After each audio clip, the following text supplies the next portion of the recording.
Hello, welcome our channel. చూడండి, నేను మీకు ఒక నూతన మొక్కను చూపించబోతున్నాను. మీరు ఎప్పుడు చూడనటువంటి నూతన మొక్క ఇది. స్కిప్ చేయకుండా చూడండి, లైక్ చేయండి, షేర్ చేయండి అండ్ సబ్స్క్రైబ్ చేయండి. దీనిని మా ఊరిలో నూనె ముంతకాయలు అంటారు. ఇవి నూనెని కలిగి ఉండవు, నీటిని కలిగి ఉంటాయి. చూసారా, ఆకులు ఎలా ఉన్నాయి? చిన్నగా ఉంటాయి, అందంగా ఉంటాయి. సాధారణంగా పుకియంటి చెట్టు అని పిలువబడే ఎహెరెటియా మైక్రోఫిల్లా అనే మొక్క అన్నమాట ఇది. చూసారా, ఈ కాయలు పంటకొచ్చాయి. పండిన కాయలు, దోరకాయలు చాలా బాగుంటాయి. పచ్చికాయలు కూడా తినేయచ్చు. ఎన్ని కాయలైనా తినచ్చు. డాక్టర్ సలహా అవసరం లేదు, తినేసేయండి. చాలా బాగుంటాయి. పైన ప్రతి కాయకి కూడా కొంచెం ఎంటుకలా ఉంటుందన్నమాట. కాయ లోపల చిన్న గింజ ఉంటుంది, గింజలు తినేయాలి, గింజలు ఉయ్యకూడదు.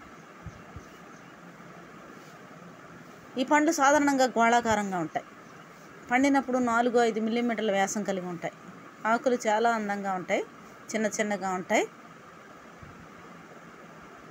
చూసారా, చాలా బాగున్నాయి. ఆకులు కొంచెం మందంగా ఉన్నాయి. ఒకే విత్తనాన్ని కలిగి ఉంటాయి పళ్ళు. ఎహెరెటియా మైక్రోఫిల్లాను సాధారణంగా పుకియంటి లేదా ఫిలిప్పీన్ టీ ట్రీ అని పిలుస్తారనమాట. ఇవి పండ్లు. ఇవి దోరకాయలు తినచ్చు, పచ్చి తినచ్చు, పళ్ళు తినేసేయచ్చు. చాలా అందమైన ఈ పళ్ళు చిన్నప్పుడు తిన్నాను, మరలా ఇప్పుడు చూశాను నేను వీటిని. చాలా బాగుంటాయి, టేస్టీగా ఉంటాయి. దాహం తీరుతుందనమాట. మనకి అందుబాటులో మంచినీళ్ళు లేనప్పుడు వీటిని తినవచ్చు. ఈ చెట్టు మీరు ఎప్పుడైనా చూసారా? మీ ఊరిలో ఏమంటారో కామెంట్ చేయండి. మా ఊరిలో నూనె ముంతకాయలు అంటారు. మా చేలోకి వచ్చినప్పుడు నేను ఈ చెట్టును చూశాను. నాకు తినేయాలనిపించింది. కాయలు కోసుకున్నాను. బాగా పండిన పండ్లు కూడా బాగానే ఉంటాయి. ఇవి నాకు దొరికినవి దోరపళ్ళు. ఇలా ఈ కలర్లో ఉంటాయి, దోరగా ఉన్నవి.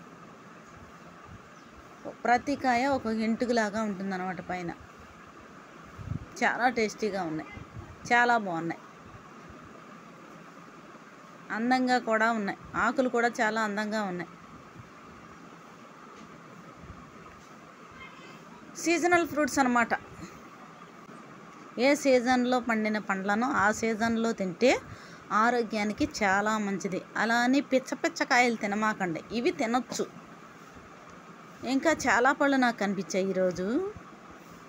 ప్రతి ఒక్కటే పెడతాను, స్కిప్ చేయకుండా చూడండి. లైక్ చేయండి, షేర్ చేయండి అండ్ సబ్స్క్రైబ్ చేయండి. Bye everyone.